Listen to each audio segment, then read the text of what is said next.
Muchísimas gracias por haber asistido a este encuentro. La idea es que hablemos un poco con Larissa Diversen y Cubalex sobre temas que creo que son medulares ahora mismo en la sociedad cubana. Hay dos anteproyectos que están ya sobre la mesa. Uno tiene que ver con la infancia, otro tiene que ver con la posesión de la tierra. Son anteproyectos que están encaminados a robarnos definitivamente el futuro. Mi primera pregunta, ¿por qué a ti también te parece que nos están robando el futuro definitivamente? Bueno, primero porque los temas que tratan estas dos normas, que hay una que ya está aprobada por la Asamblea Nacional, en julio la aprobaron, y la otra pues debe ser aprobada en la segunda sesión de este año para diciembre. Una trata sobre la infancia y el futuro es la infancia, las nuevas generaciones están en riesgo, y la tierra. Cuba siempre ha sido un país agrícola y ahora mismo hay una crisis alimentaria en el país, y la importancia de este decreto es que no va a traer esa mejoría y prosperidad que los cubanos llevamos tiempo añorando. Todo lo contrario, refuerza el control estatal sobre la tierra, y en cuanto a la infancia, pues también refuerza el control, sobre todo ideológico, sobre la infancia, adolescencia y juventud. Entonces este es un tema que, como lo dice, el futuro está ahí, y si nosotros no hacemos, al menos hablamos sobre estos temas, posiblemente la ciudadanía pase estas normas como si nada. Entonces depende de sociedad civil que las personas en Cuba conozcan sobre estas normas y cómo las afecta. Por eso Cuba le ha iniciado una campaña para dar a conocer los riesgos que implican estas dos normas para el futuro de la isla. En el caso de la niñez, por ejemplo, uno de los temas más preocupantes es el control del Ministerio del Interior de la reeducación de los adolescentes, principalmente entre 12 y 16 años, o menores de 16, porque también hay menores que pueden ir a escuelas de conducta. Lo vimos en el 11J, que 56 menores de edad fueron procesados, y varios de ellos terminaron en las escuelas integrales, que ese control por parte del Ministerio del Interior, que es una institución militar, no es adecuado para reeducar. Sin embargo, estos niños, por ejemplo, a diferencia de un adulto que cuando lo acusan tiene derecho a nombrar un abogado, estos niños no. Los padres tienen que someterse a lo que diga el Ministerio del Interior, porque también, además, en el Código de Familia, si lo recuerdan, hay una norma en la que hay un delito de atentar contra el normal desarrollo del menor, que generalmente está enfocada en los padres. Entonces ahí está el riesgo, precisamente, además de otros temas que son preocupantes, como la imposición de deberes ideológicos. Si estamos hablando de niñez, adolescencia, el código no distingue entre un niño de 3 años y un niño de 6, ni un niño de 12. Entonces no tienen en cuenta la progresividad de la edad. Tampoco hay una protección integral. Por ejemplo, el Código Penal establece, hay algunas deficiencias en cuanto a la protección de las niñas, niñas y niños, en el tema del consentimiento sexual, por una parte, pero también en el tema de la revictimización. No protege a los menores de entre 12 y 16 sobre la revictimización cuando son víctimas de delito. Este Código de la Niñez no aprovecha para salvar esas omisiones que tienen estas normas, tanto el Código de Familia como el Código Penal. Entonces, viene a ser, dicen ellos, que integrar todas las normas dispersas, pero realmente no está asegurando una protección para el futuro de la infancia. Todo lo contrario, dice que los niños son la continuidad a la hora de la revolución, y por supuesto tienen que amar a la patria, bueno, todo esto que sabemos, pero eso también tiene correlación con lo que está en el Código de Familia y en el Código Penal, que obliga a los padres, es una parte de la responsabilidad, de inculcarle amor a la patria a los hijos. Pero todos sabemos lo que es patria. El problema principal de todo esto es que son normas que son complejas para entender. Tenemos una ciudadanía que no recibió ningún tipo de educación en materia de derechos humanos y no puede entender estas normas, pero es parte de nosotros decirle que eso no es normal. No es normal que a tu hijo le diga, inculque amor a la patria, o que el Ministerio del Interior decida que tiene que reeducar a tu hijo.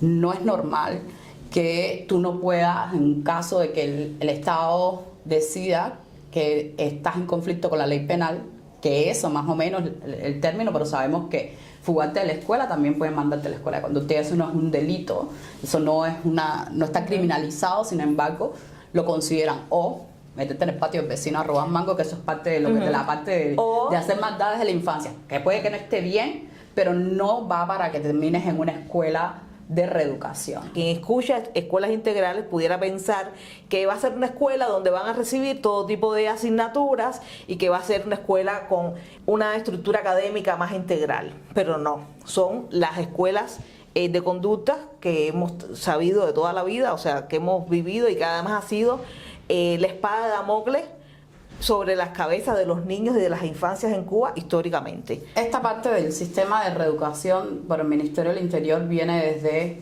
los años 80 y este nuevo código no resuelve absolutamente nada. Antes estaba en un decreto, ahora ya se incorporó dentro del Código de la Niñez, y sobre todo es que este código no ve lo que es justicia restaurativa. Vamos a suponer que hay un niño que entró en conflicto con la ley penal, ¿verdad?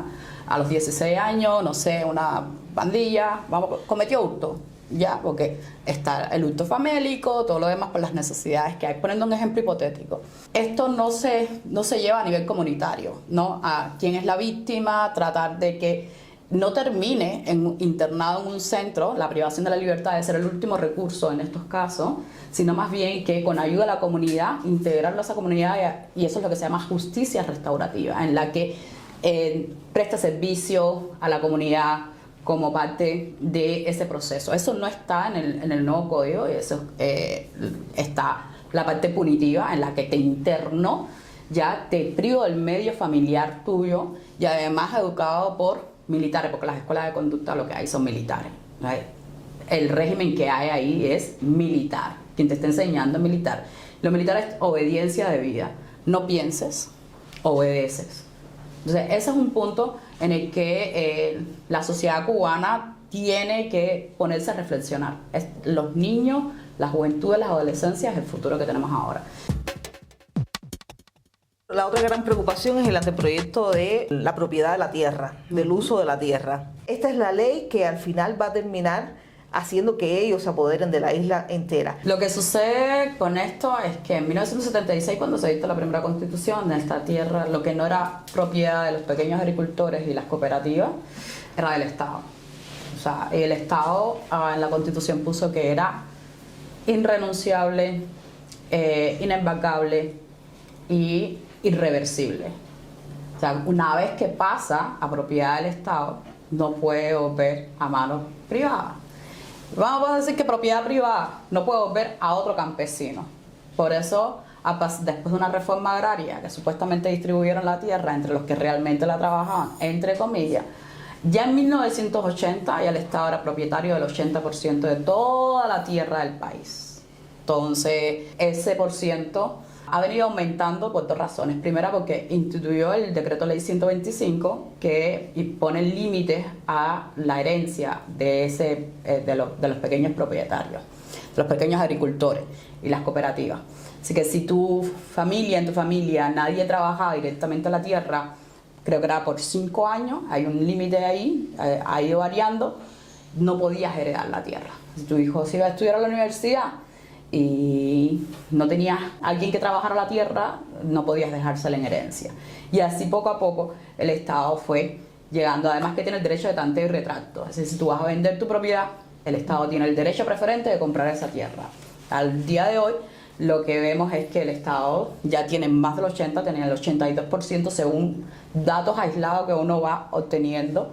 En los años 90, con la caída del campo socialista, las unidades básicas de producción que Fidel instituye, entonces ceden el control operativo, pero no la propiedad. La propiedad sigue estando en manos del Estado, y ahí empieza a surgir la figura del usufructo, que es lo que estamos conociendo. Bueno, creo que el caso de la mamá de Omara y Ariel Ruiz Urquiola es un buen ejemplo de lo que podría pasar en el futuro, lo que está pasando ya.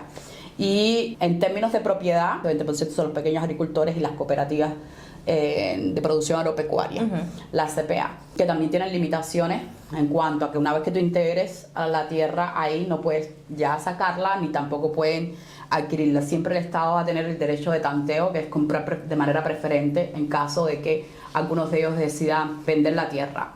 Y esto, con este anteproyecto, este sistema se mantiene. Pero además adiciones que el Estado decide el uso adecuado de la tierra, o si la estás explotando de manera adecuada.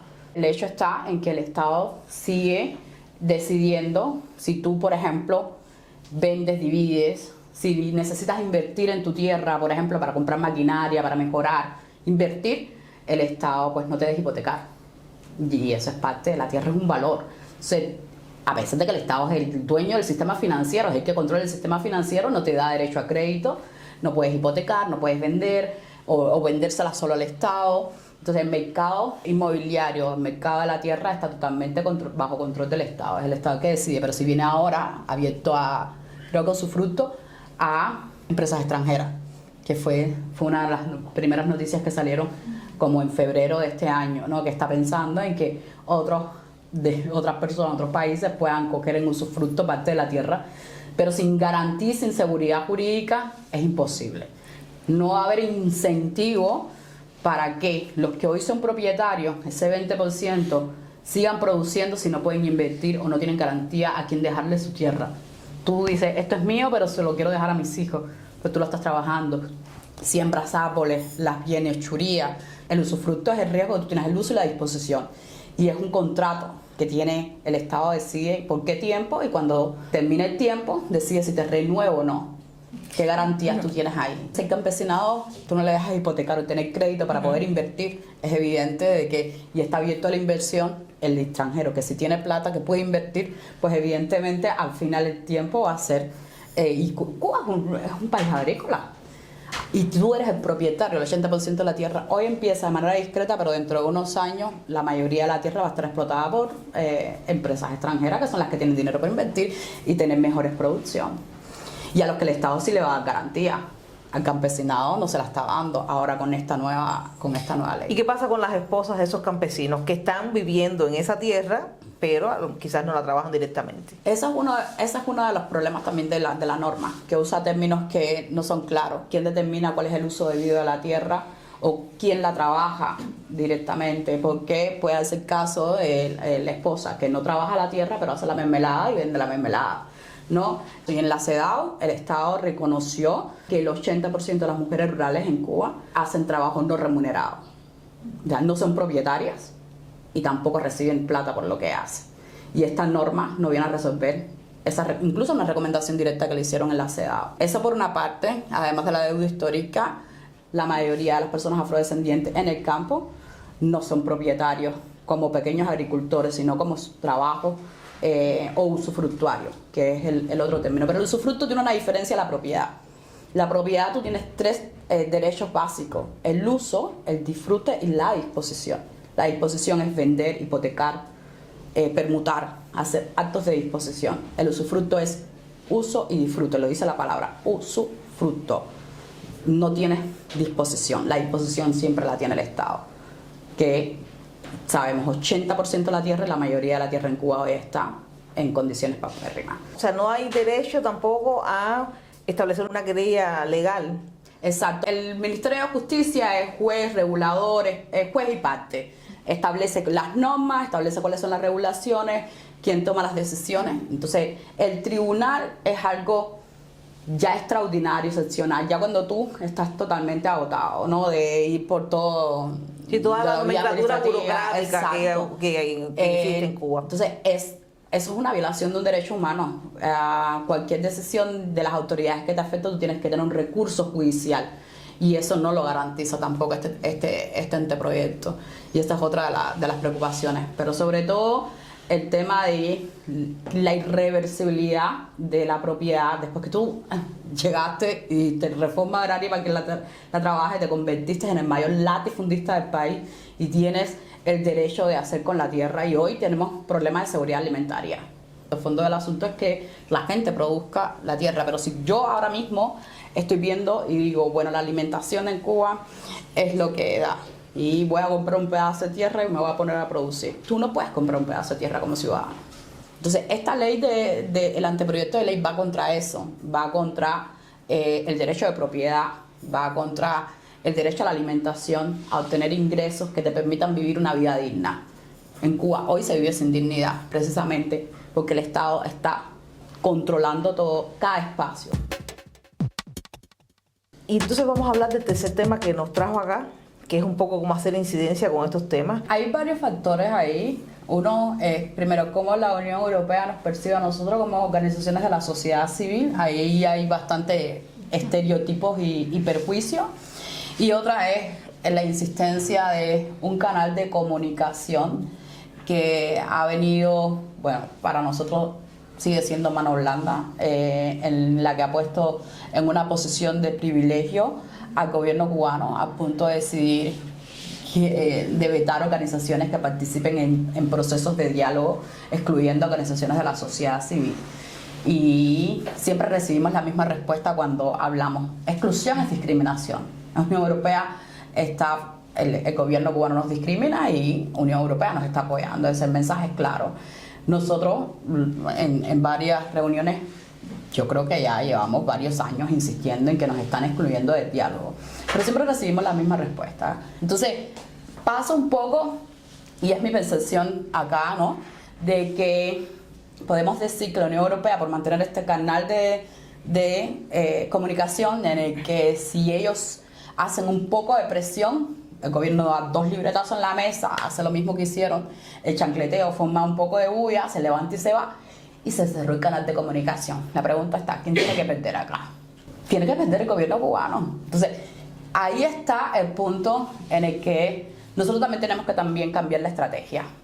Si nos dicen que no de esta manera, pues intentemos de otra. Lamentablemente hay que seguir generando información del contexto, hay que seguir documentando, hay que seguir teniendo información verificada. Sin esa información, sin la documentación, sin los reportes, es difícil que podamos ir con estos análisis diciéndole, bueno, esta ley es preocupante, ¿qué puedes hacer tú? ¿Qué puedes presionar?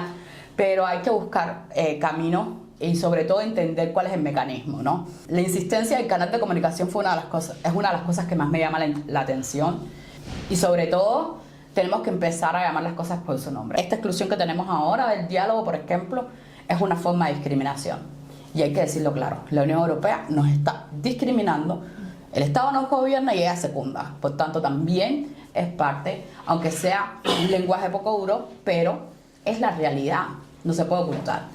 Y sobre eso hay que seguir insistiendo. Por lo menos la experiencia que yo he tenido, el hecho de que residas fuera de Cuba es un punto que ellos, como tú vives fuera de Cuba y intentan excluirte, ahí toca decir, yo estoy fuera de Cuba porque me forzaron al exilio. Y ese es un punto en el que hay que insistir. Estamos fuera de Cuba no porque queramos. La represión en Cuba nos obligó a estar. Y todavía hay muchas personas que están en esa misma situación. Esa por un punto, y el tema del embargo. Nosotros tenemos que aprender a hablar sobre este tema. Muchas veces los evadimos, hablar de el embargo como tal. Y sobre todo hay que hacer análisis comparativo, que es lo que está haciendo más daño. Este anteproyecto de ley que impide al campesino trabajar la tierra como debería ser, o las medidas financieras que están imponiendo. Hay que hacer análisis comparativo y hay que hablar de esto.